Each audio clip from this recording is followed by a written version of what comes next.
Hello, welcome back to Ekene Banye's Reflection. Today, I want to talk about the visa-free travel in Africa. Yes, yes, yes. Uh, last the last quarter of last year, Kenya and Rwanda uh, uh, announced Kenya and Rwanda announced that Africans, can travel to those countries visa free. I believe Rwanda announced it immediately, it will start immediately, whereas Kenya announced it that to start 1st January 2024. Okay, so that's just nearly 2 weeks now. Yeah. So what has happened? But first, let's do this. Let's uh check out the announcements. Okay, the announcements. Yeah, let's see the announcements where the government announced those things. The announcement. Let's see. Let me see if I can get the video. Yes, the video where the Rwandan government announced it. Africans can travel visa-free to Rwanda as the East African nation becomes the latest on the continent to announce such a measure aimed at boosting free movement of people and trade to rival Europe's Schengen zone. Rwanda's President Paul Kegame made the announcement Thursday in Kigali, where he pitched the potential of Africa as a unified tourism destination. Any African can get on a plane to Rwanda whenever they wish, and they will not pay a thing to enter our country, Kagame said during the 23rd Global Summit of the World Travel and Tourism Council. Once implemented, Rwanda will become the fourth African country to remove travel restrictions for Africans. Other countries that have waived visas to African nationals include Gambia, Benin, and Seychelles. Kenya has also mooted the plan, with President William Ruto announcing Monday it will allow all Africans to travel to the East African nation visa-free by December 31. The African Union in 2016 launched an African passport with much fanfare. However, only diplomats and AU officials have been issued the travel document. Kenya has today abolished visa requirements for all global visitors beginning January 2024. President Ruto said foreigners visiting the country will now only need to obtain electronic travel authorization before travel. Here's Stephen Leto with more details. 60 years of Jamhuri in the country was marked with nostalgia.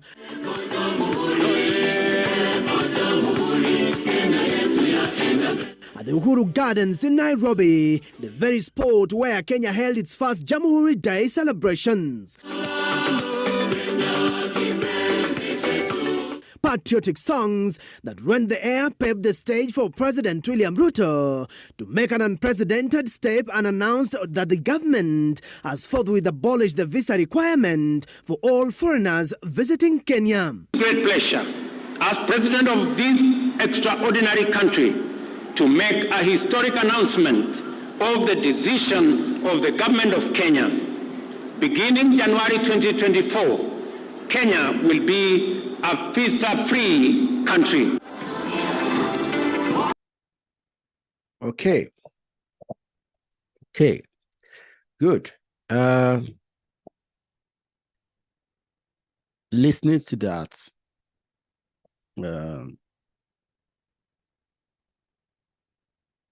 see, this is what many of us want. Yeah, So this is what many of us want, including me. I want easy travel for all Africans to any part of Africa. But there are reasons why it hasn't happened. And this is what I say all the time. It's important for us to look at things clearly and say what is going on. You see, countries, especially the more successful countries, are not willing to open their border to allow people from other countries to flock in.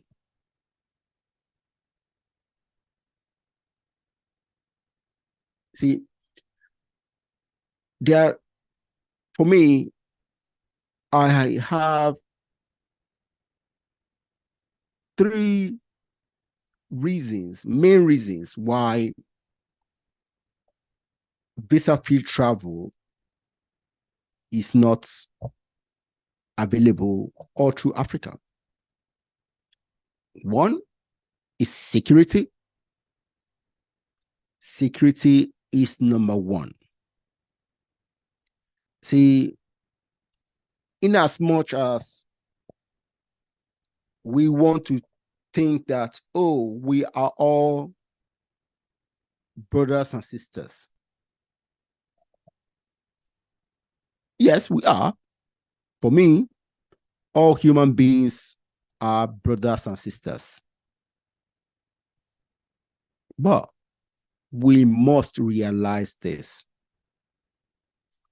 We are different people. See, just saying that, oh, we are all one doesn't make us one. We are one. We will be one if we have same values.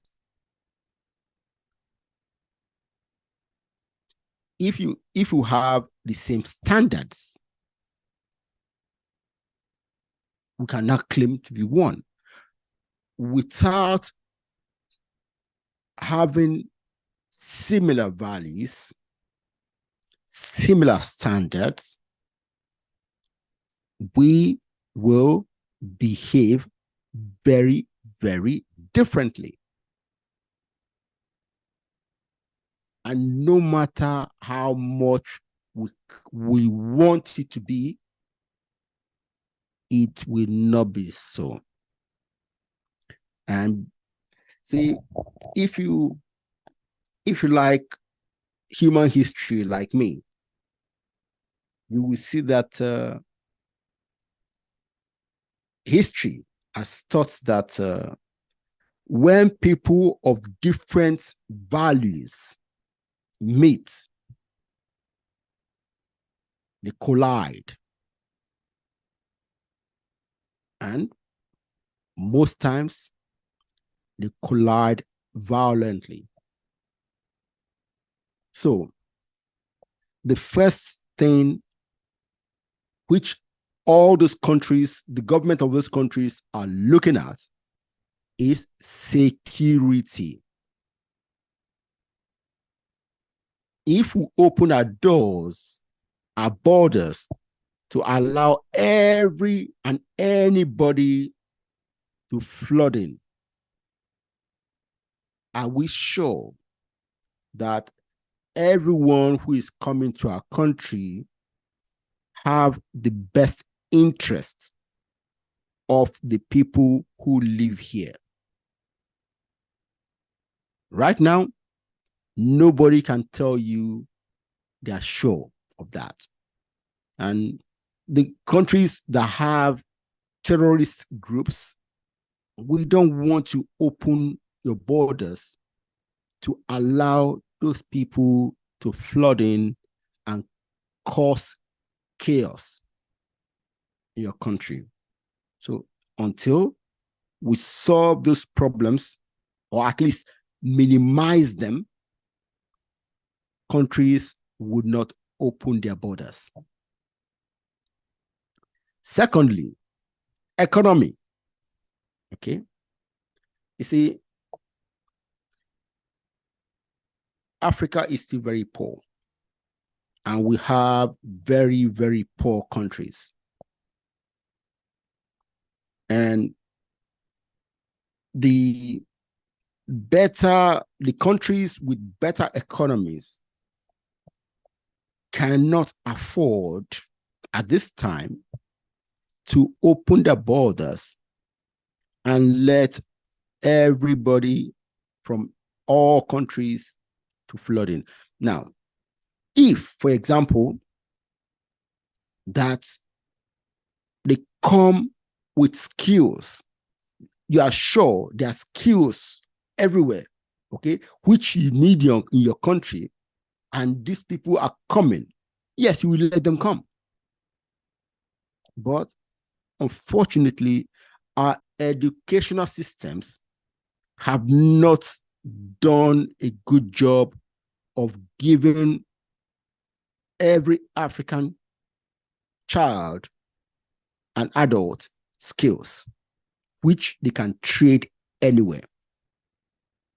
So until we have skilled people floating around and they're coming, bringing their skills, then yes, you let them come. Because when they come with their skill, they will create economic development in your country.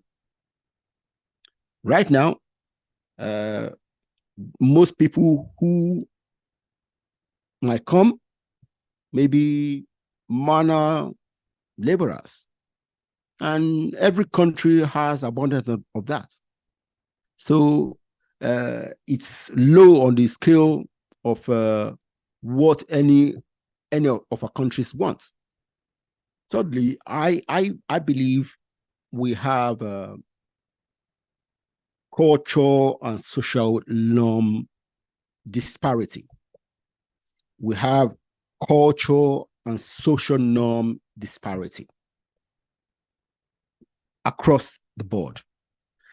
See, most of the disparity we have are between urban and rural people, okay, but also across countries.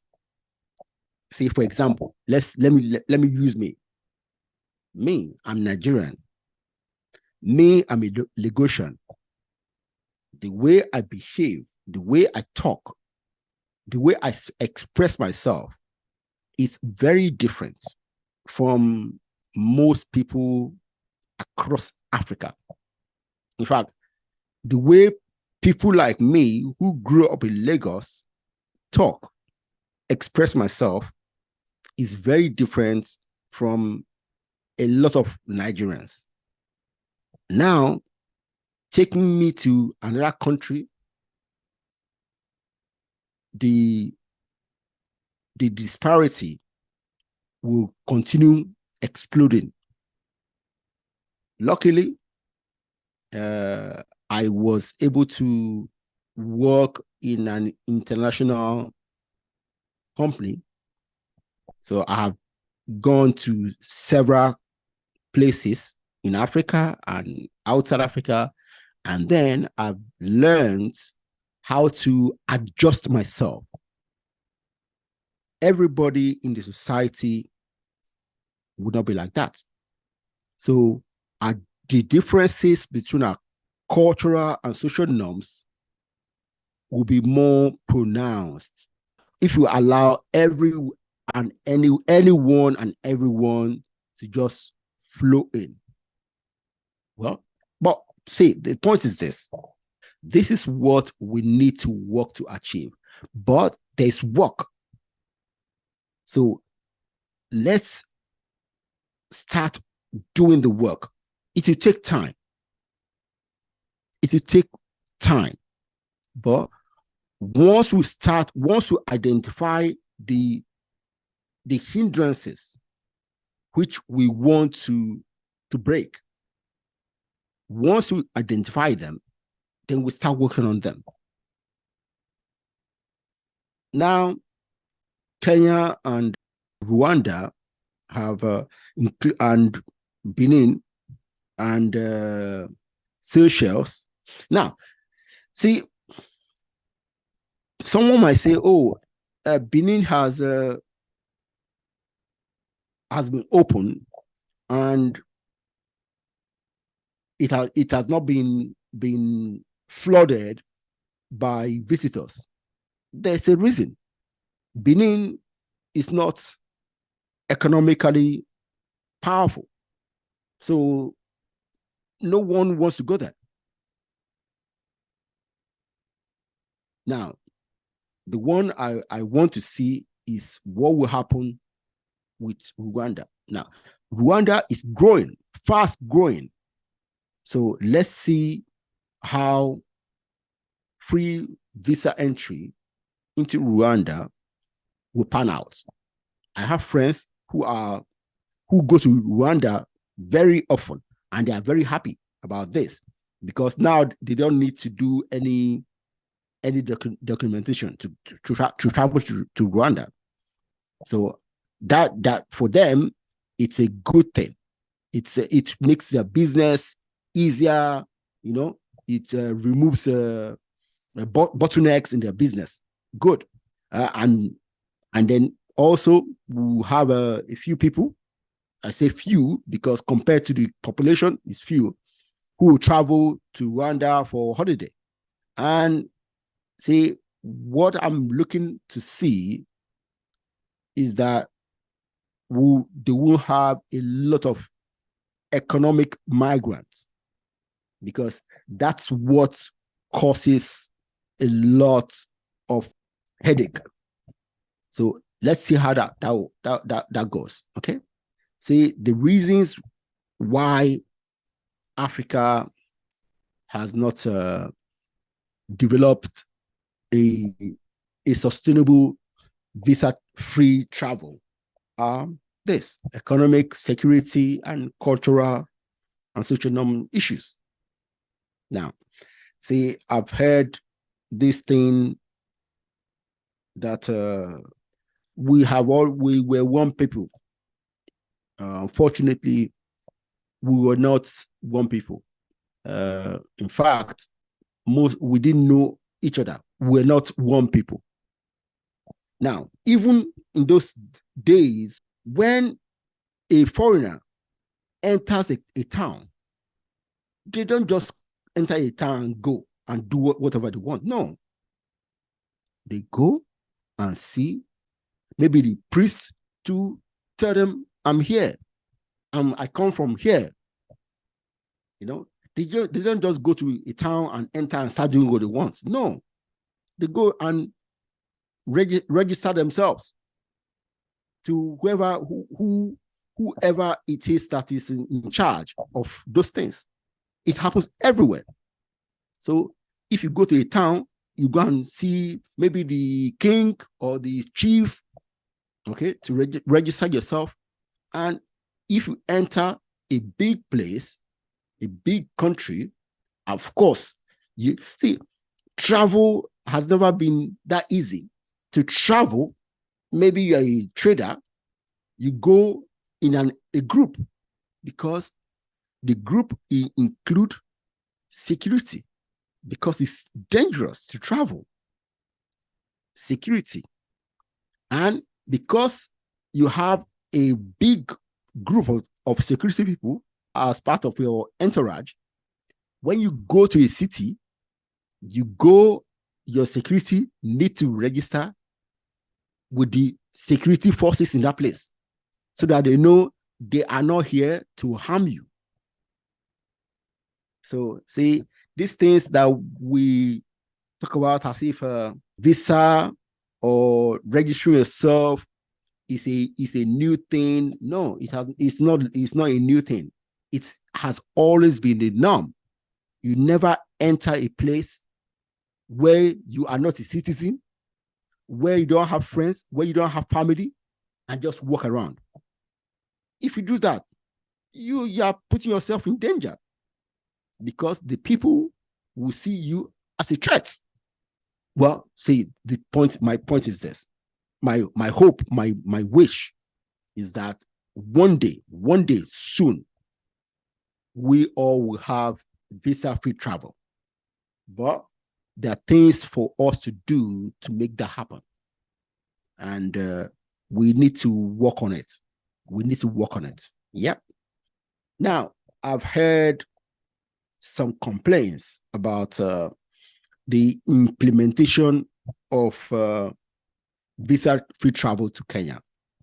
And some of the complaint was that you need to apply for travel, what I don't know what it's called, some kind of travel document that takes 3 days to come, and it's only single entry. So every time you travel to Kenya, you need to apply for the same thing over and over, and it costs $30. So if you travel to Kenya 10 times in 6 months, you pay $30 10 times, because it's single entry. So it makes everything more difficult, more expensive. So people are not happy. See, that's what I said when I first heard that Kenya was offering visa-free travel. I said to myself, let's see how it will be implemented. So now the implementation is here and people are not happy. I don't know. I hope the Kenyan government will look at it carefully and adjust it to make it easier. All right? Okay. So guys, thank you for watching this video. If you like it, please click on the like button and subscribe to this channel, and share the video with your friends. Bye.